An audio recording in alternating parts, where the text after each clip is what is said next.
Hello, everyone. If you haven't heard about Anchor, it's the new free podcast app. Anyone can download it. It's on Android and iOS. There's a lot of creation tools that you get to use for free. It gives you your RSS code, and you can use it on your phone or computer. Anchor will distribute your podcast for you. Spotify, Apple Podcasts, many more. You make money from your podcast with no minimum leadership. Everything you need in one place on one app. Don't forget to download yours today, now.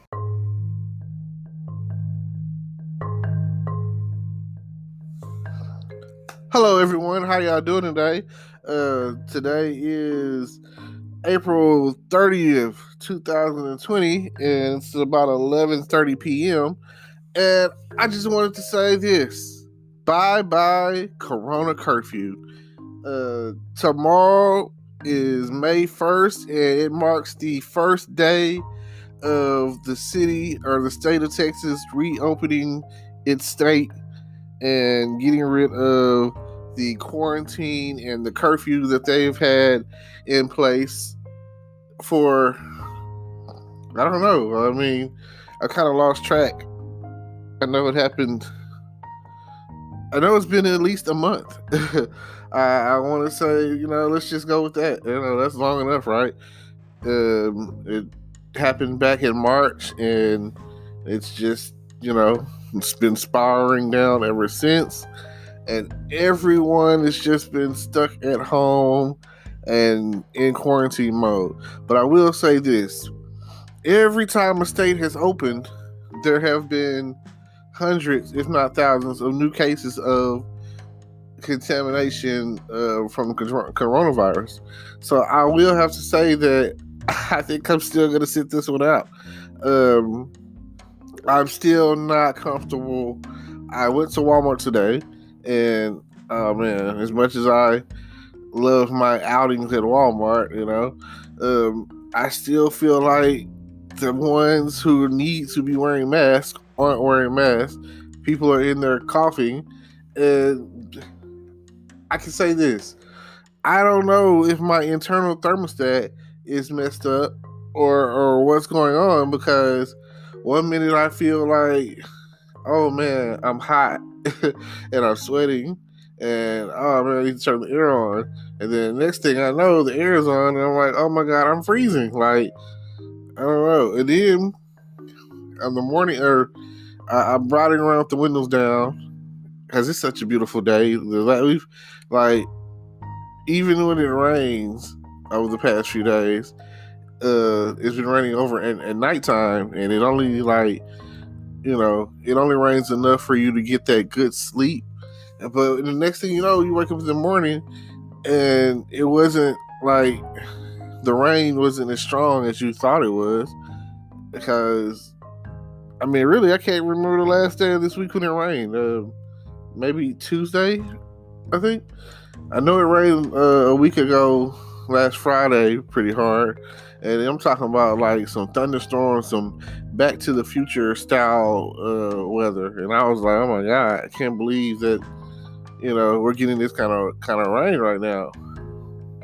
But it does make sense. Even in Back to the Future times, around this time of the year, because that was when they had around this time of the year or whatever, is when they had the Enchantment Under the Sea dance. And, that's when Marty's mom and dad fell in love, kissed for the first time. And, the rest is history. Or maybe not.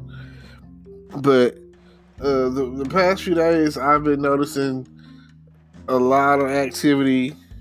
Everybody's outside. Everybody's walking around. You never know what you're going to get. I'm just looking for sundress season to come on in full effect. Like, I can only imagine, like, okay, Texarkana, we don't have any real major, we don't have any beaches, we don't have any major, anything. We have a water park, but it's very expensive, and even if you don't consider it to be expensive or whatever, uh it's not like the most exclusive thing, you know. I mean, I probably will never go. I can't swim.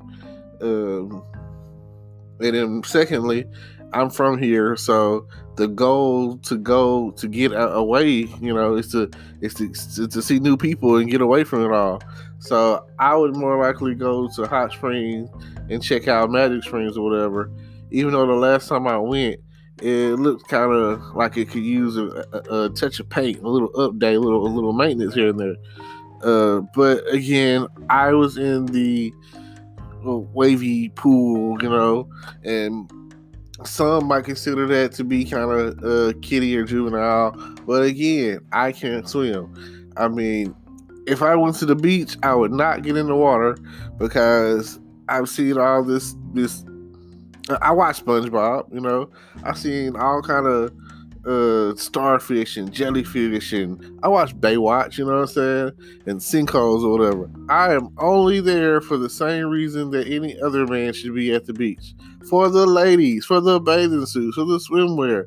Like when I see spring break in full effect, and they're in Miami, and they're doing the spring bling, and everybody is looking good.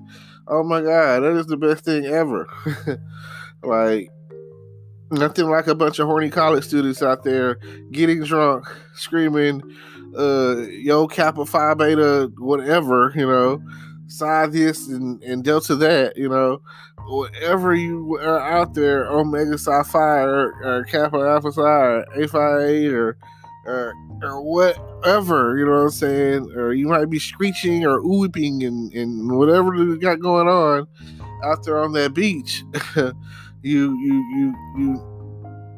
naked. Like there's no other way to put it. Like if you walking around on a nice hot warm beach in wet water and you walking around in this nice two-piece, it's like, isn't she DTF?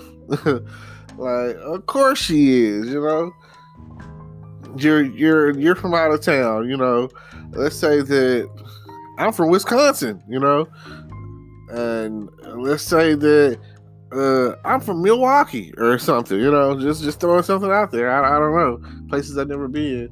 I'm from Nebraska, you know, and Omaha, Nebraska, and it's funny, right? I'm from Kentucky, you know, Lexington, Kentucky, and I'm from Texarkana, Texas, or Arkansas, or Kansas City, Kansas, Kansas City, Missouri, wherever you might be from, and you ain't got no beach. You go out all the way. You know how like that, like if you're in Florida, you know, the north part of Florida or whatever, to get to, let's say from Orlando to Miami, I think it's like what 8 hours of driving or whatever. And Miami is not. It's almost like an island. You know, it's like a peninsula. You know, it's like there's the city of Miami, and then there's water and sand and beaches. You know, like. But there's one thing I can, you know. Oh my God, I went to Florida. Brother lives in Florida, and in order for you to get into Florida, you literally have to drive on the water.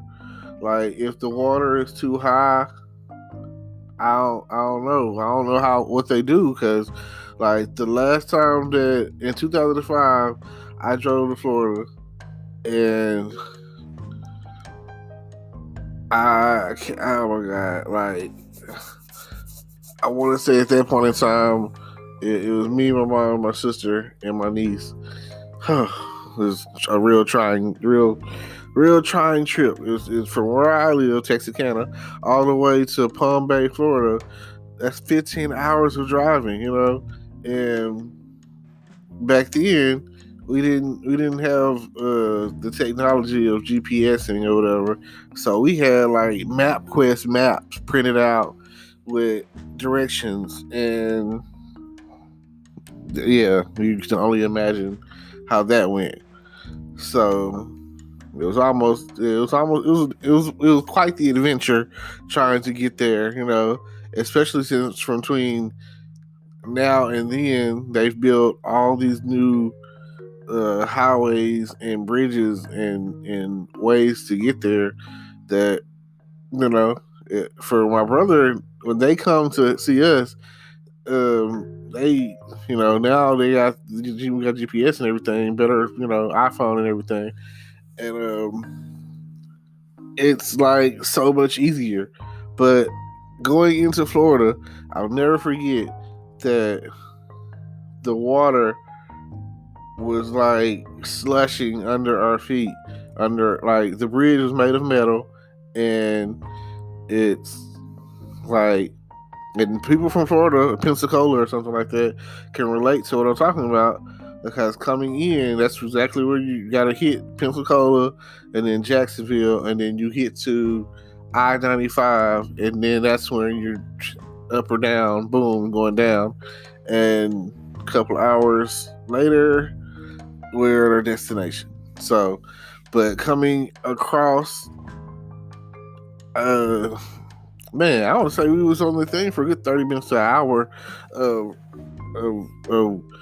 interchangeable, like, driving on that metal bridge or whatever, and like the water just splash on your windshield. You know what I'm saying? Like, you're gonna need your windshield wipers to cross it, because it's gonna be splashing on you. It's the craziest thing ever. I don't know. You have to be ready for that. I just want to try to prepare. But if you go through all of that, especially if you drove down there from college or somewhere, you're definitely DTF. That's all I'm saying. But yeah, I don't know how your city is being, or when it's shut down, or what's been going on with your city. But here in Texarkana, we had a 10 o'clock curfew, and people were saying that, oh, if you get pulled over and you're not doing something that's like going to work or something like that, essential, then you're gonna get like $1,000 fine or go to jail or something.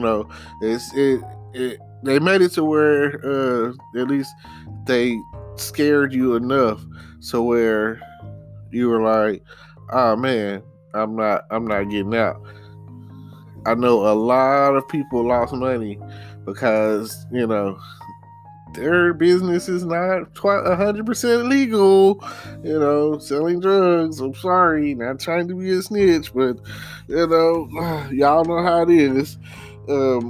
All you gas smokers and pill poppers and meth heads and aesthetic heads or whatever, I know they was like hurting. I was seeing messages on Facebook like, who got the gas, who not afraid to get out, and then, here goes the other part of it. I seen a lot of horny ladies that was talking about some dick essential, you know what I'm saying? Can I get out to get some dick? I need to go get some dick. I'll be like, man, the things that women can say in this PC time frame, it is so crazy. Like, sex is powered by the vagina. More power to the pussy. And everyone out there is, like now that the curfew is over with, hopefully you've had those people that are like, they're married or girlfriend, boyfriend, or who they were living together, like I say, quarantine and chilling, or quarantine bay or whatever. And yeah, you never know what you might come across dealing with that sort of thing. And you know that in hard times, the liquor store is essential. It never closes. Like, if there was a epidemic, like pandemic, like we're going on right now, oh, the liquor store is open. We need that. That is a day. If anything, no matter where you go, whatever you do, you gonna need that liquor. You gonna need that drink in your system. I mean, the liquor, the alcohol itself, I mean, it's killing germs. Hey, have you ever seen an alcoholic get sick? No. I mean, despite the fact that alcoholism is the sickness, So as long as they don't fall off the wagon and they go into the AA meetings or whatever, I guess they're all right. That's not something that I'll ever understand.